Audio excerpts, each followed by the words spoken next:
What if I told you that the most terrifying invention of the modern age wasn't a weapon of war, but a professional system of human erasure? Long before the world learned the term concentration camp, a blueprint for the perfect crime was being drafted in the shifting sands of the Namibian desert. This wasn't a chaotic outburst of tribal violence. It was a cold, bureaucratic operation where murder was handled with the chilling precision of a desk job. In 1904, the German Empire didn't just invade a land. They established a laboratory for death. Welcome to Uncomfortable History. We are told that the horrors of industrial killing began in the 1940s, but the truth is buried much deeper under the African sand. Today, I'm not here to give you answers, but to ask the questions that history tried to burn. Why did a civilized nation decide that an entire race simply had no right to exist? Why did doctors measure the skulls of starving children while they are still breathing? How did the world watch a 90% death rate at Shark Island and call it progress? Was Namibia just a testing ground for the atrocities that would later consume Europe? Why were thousands of severed heads shipped to Berlin in crates as scientific specimens? And the most haunting question of all, if this blueprint for genocide was perfected in 1904, why has the world remained silent for over 100 years? Over the next 4 parts, we will unearth the bones the desert couldn't hide. If you want to understand the heist, watch my documentary on the scramble for Africa. But if you want to witness the execution, stay here. Stay uncomfortable.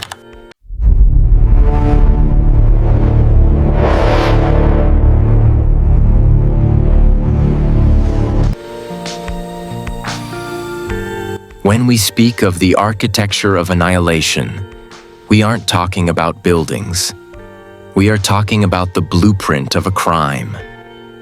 Annihilation isn't just an act of violence. It is a structural process. It requires laws to strip away rights, maps to trap the innocent, and a bureaucracy that treats human life like a math problem. Germany didn't just stumble into a genocide in Namibia. They designed it.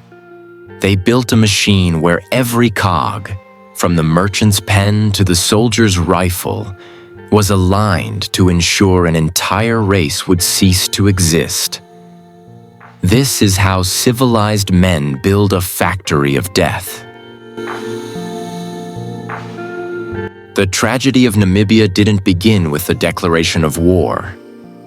It began with a pen, a piece of paper, and a mathematical lie. In 1883, a German merchant named Adolf Luderitz stepped onto the shores of Southwest Africa. He didn't arrive with a fleet of warships. He arrived with a contract. He approached a local Nama chief, Joseph Fredericks, seeking to purchase a stretch of land. The deal seemed simple, but Luderitz had hidden a trap in the very units of measurement. Fredericks signed the deal thinking in English miles, but the contract secretly used German miles, which were 4 times larger. In a single afternoon, the local people lost the majority of their coastline to a man who understood that in the modern world, a ruler is more dangerous than a rifle. This wasn't just a business scam. It was the foundation of a new kind of conquest. Germany didn't send soldiers first. They sent bureaucrats. They legalized the theft of land through their own courts, creating a system where the indigenous Herero and Nama people became trespassers on their own ancestral soil. By the time the German government officially took over, the scramble for Africa had turned into a scramble for erasure. The settlers didn't just take the land. They took the water, the cattle, and the dignity of the people. They created laws where the testimony of 7 Africans was worth less than that of 1 white man. This was the birth of professional evil, a state where injustice is not a mistake, but a policy. By 1904, the tension reached its limit. The Herero people, led by Samuel Maharero, realized that the German Empire didn't want to live with them. They wanted to replace them. Maharero issued a call to arms, but he did so with a level of honor that his enemies would never reciprocate. He ordered his warriors never to harm women, children, or missionaries. He fought a war of survival. But in Berlin, this wasn't seen as a struggle for freedom. It was seen as a defiance of the master race. The Kaiser didn't send a diplomat. He sent a man who had already earned a reputation for brutality in China, Lieutenant General Lothar von Trotha. Lothar von Trotha was a pioneer of total war. Upon his arrival, he made his philosophy clear. I know these tribes. They only yield to force. He wasn't there to sign a peace treaty. He was there to execute a population. Trotha brought with him the machinery of modern warfare, Maxim guns and heavy artillery. But his most lethal weapon was his lack of empathy. He viewed the Herero not as human beings, but as obstacles to German progress. He began a systematic campaign of scorched earth, burning villages and ensuring that the Herero were driven away from every habitable part of the country. In August 1904, the German army surrounded the Herero people at the Battle of Waterberg. The Herero weren't just warriors. They were an entire nation on the move. Thousands of women, children, and elderly people with their cattle. The Germans used their artillery to hem them in, intentionally leaving only one exit open. That exit led directly into the Omaheke Desert, a vast, waterless wasteland. This was not a military retreat. It was a forced march into a natural oven. Von Trotha knew exactly what he was doing.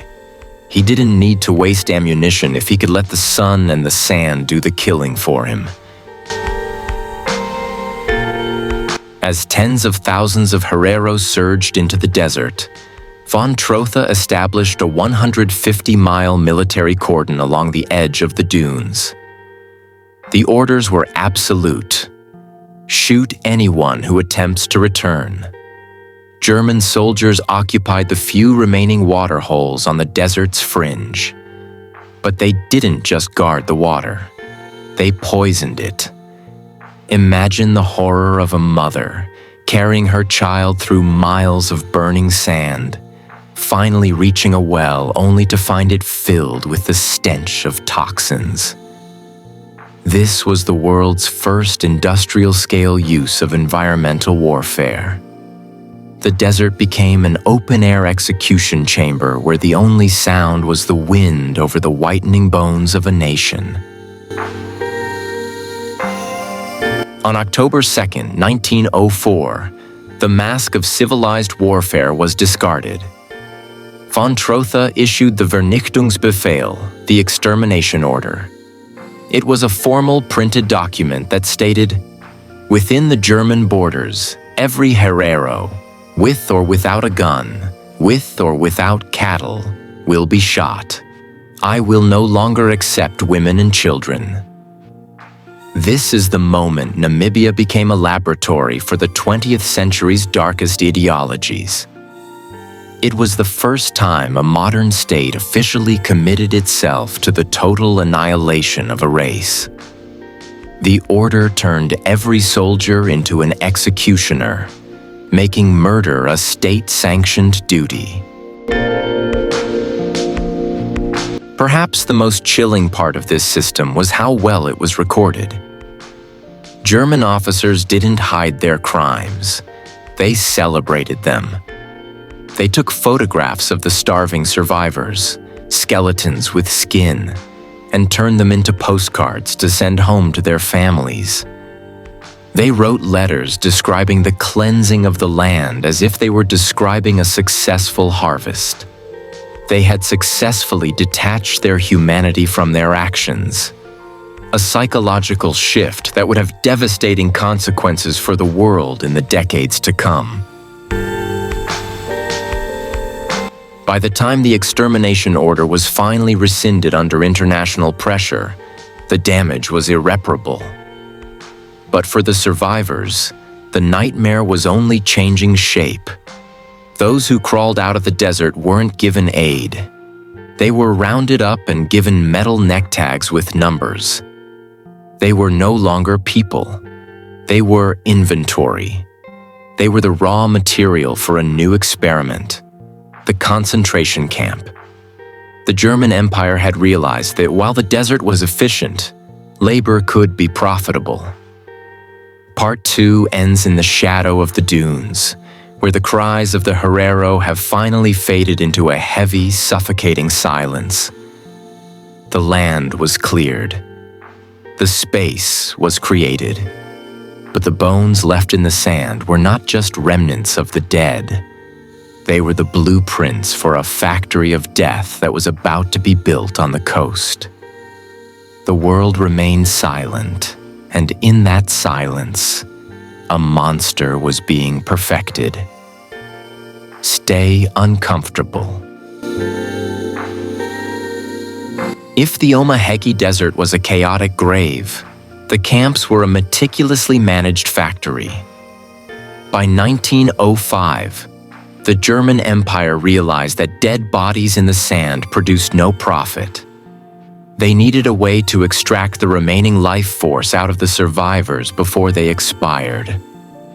They needed a system. They needed a place where the world couldn't see and where the prisoners couldn't leave. They found it on a jagged, wind-swept rock on the edge of the Atlantic. Off the coast of the town of Luderitz lies a small peninsula known as Shark Island. Today, it is a campsite for tourists. In 1905, it was the most concentrated point of human suffering on the planet. Surrounded by the freezing, shark-infested waters of the Atlantic and battered by gale-force winds, it was an inescapable cage. The Germans didn't build walls here, the ocean did that for them. This was the world's first death camp, a place designed not for detention, but for systematic depletion. On Shark Island, the prisoners, mostly Nama and Herero survivors, were treated as disposable machinery. They were forced to labor from sunrise to sunset, carrying heavy stones to build the very piers and railways that would ship Namibia's wealth to Berlin. They were given no shoes, no blankets, and barely enough raw flour or rice to survive.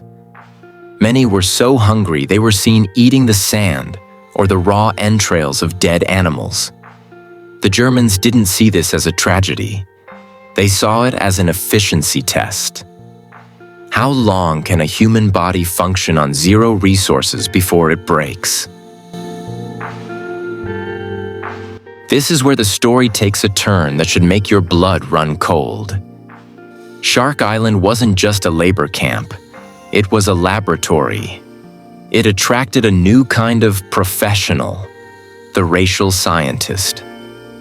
Men like Dr. Eugen Fischer arrived at the camps not to heal, but to study. They were obsessed with proving that the people they were killing were biologically inferior. They performed surgeries without anesthesia. They injected prisoners with various diseases to track the speed of death. To these men, the Nama and Herero weren't patients. They were specimens. The most haunting image of Shark Island is the skull cleaning. When prisoners died, and they died by the dozen every single day. Their bodies were not buried with dignity. Instead, the German doctors forced the surviving women to take the severed heads of their own people, sometimes their own family members, and boil them. They were then forced to scrape the flesh off the bone using shards of glass until the skulls were white and clean. Why? So they could be packed into crates and shipped to the University of Berlin. These skulls were used to prove the theories of racial hierarchy that would, decades later, return to haunt Europe. The statistics of Shark Island are not war numbers, they are extermination numbers. Historians estimate that the death rate on the island was over 90%. If you were sent to Shark Island, you were already dead. The camp just decided how much work you would do before you collapsed. The German authorities kept meticulous records of every death, filed neatly in folders, signed by officers who went home to have dinner with their families.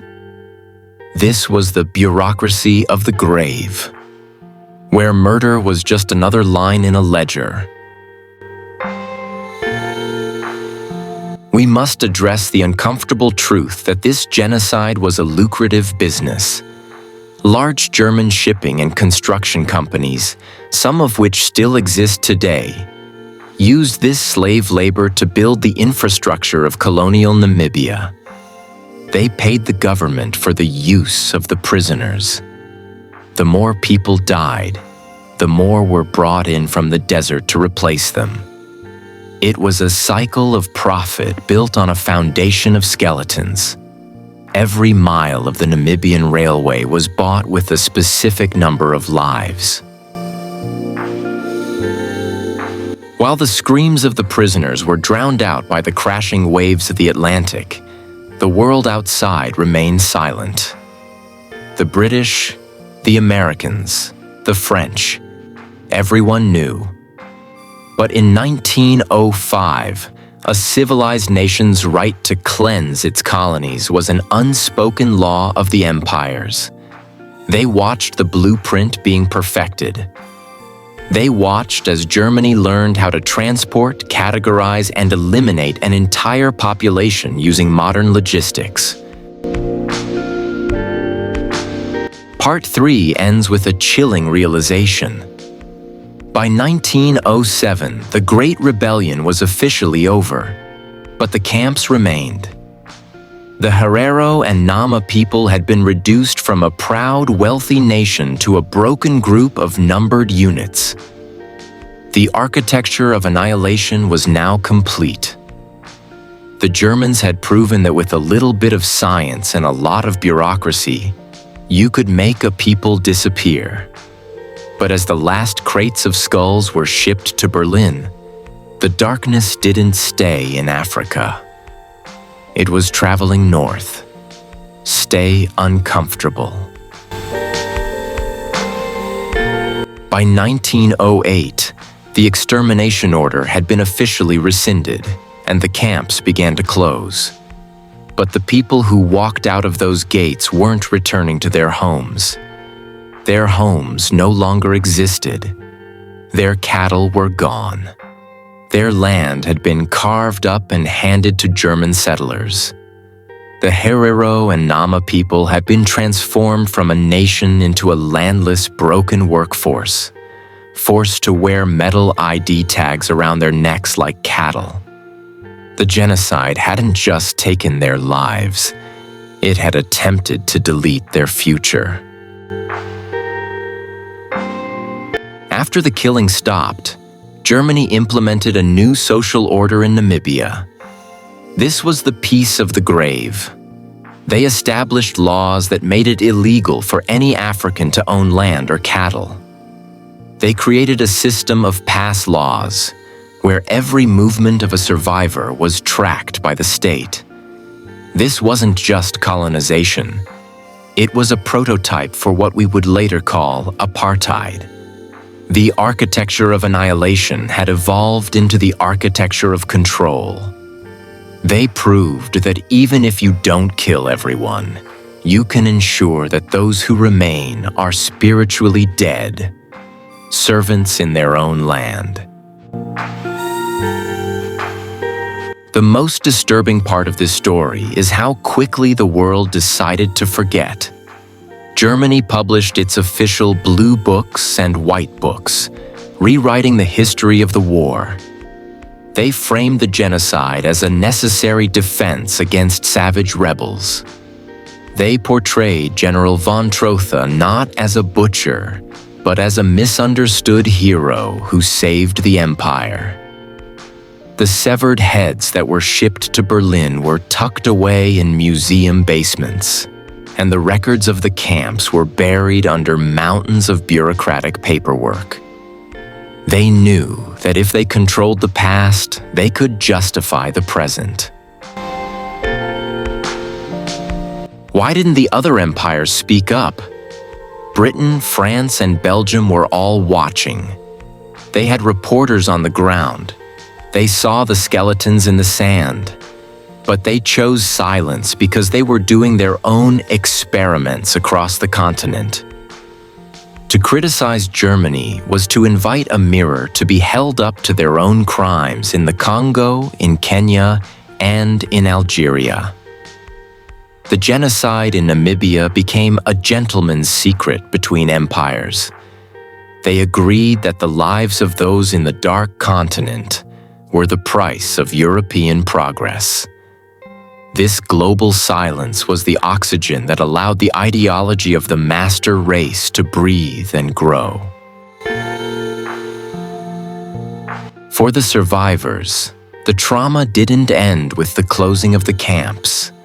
It lived on in the stories whispered to children in the dead of night. It lived on in the vacant stares of the elders who had cleaned the skulls of their brothers. A whole generation of Nama and Herero grew up in a world where their history was being erased in real time.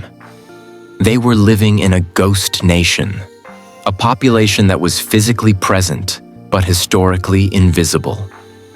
This is the ultimate goal of genocide. Not just to kill the body, but to kill the memory of the body. While Namibia was trying to heal, the science gathered at Shark Island was being published in German medical journals. Eugenics, the study of improving a race by eliminating others, became a respected academic field in Berlin. The names of the doctors who experimented on the Nama people were now the names of the professors teaching the next generation of German leaders.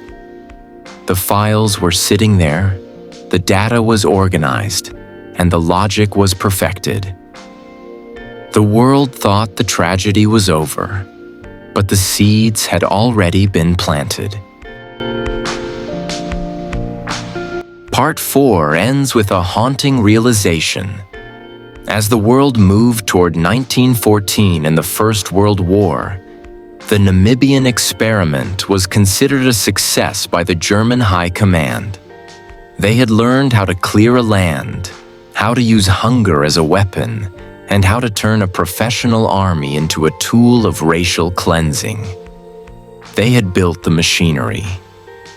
All they needed was a leader who was bold enough or mad enough to bring that machinery back to the heart of Europe. Stay uncomfortable. The bones in the Namibian desert are not just relics, they are blueprints. If you look closely at the history of the 20th century, you will see that the Holocaust didn't begin in Germany. It was rehearsed in Africa.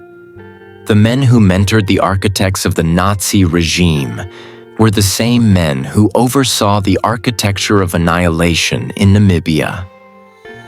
Heinrich Himmler's own father was a friend of the colonial officials. The science used to justify the gas chambers was the same science born in the laboratories of Shark Island. The dots are easy to connect, but they lead to a terrifying conclusion. Evil doesn't disappear. It just waits for a new uniform. But this isn't just about Hitler or the 1940s. It's about us. Right now. We look back at 1904 and wonder, how could the world stay silent? While we do the exact same thing today, we live in a world of high-definition cameras and instant news. Yet genocides are still happening in the shadows of our modern civilization. From the displacement of indigenous tribes for corporate mining to the systematic erasure of ethnic minorities in conflict zones, the logic of General von Trotha is still alive. We still treat certain lives as inventory and others as inconveniences. The world was silent in 1904 because the victims weren't profitable enough to save. Today, the world is silent for the same reason. We prioritize supply chains over human souls. We choose the comfort of our screens over the discomfort of the truth. The Great Erasure isn't a historical event. It is a daily choice. Every time we scroll past a headline of a distant massacre to maintain our peace of mind, we are placing another stone on the walls of a modern-day Shark Island. History is a warning, not just a story. If we don't demand accountability for the ghosts of the past, we give permission for the monsters of the future. The Namibian genocide was only officially recognized by Germany a few years ago, over a century late. We cannot afford to wait another 100 years to speak up for the genocides happening in our own time. Do not let your silence be the oxygen for the next architecture of annihilation. Research, speak, and refuse to be part of the civilized silence.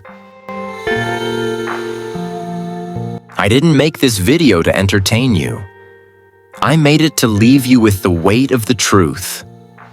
If you felt a knot in your stomach while hearing about the poisoned wells and the crates of skulls, then you have felt the uncomfortable history that this channel is built upon. If you believe that these stories need to be told, that the bones the desert couldn't hide deserve a voice, then subscribe and share this documentary. Not for the algorithm, but for the memory of those the world tried to delete. Join me as we continue to unearth the parts of our past that remain hidden in the dark. And this has been Uncomfortable History. Stay uncomfortable.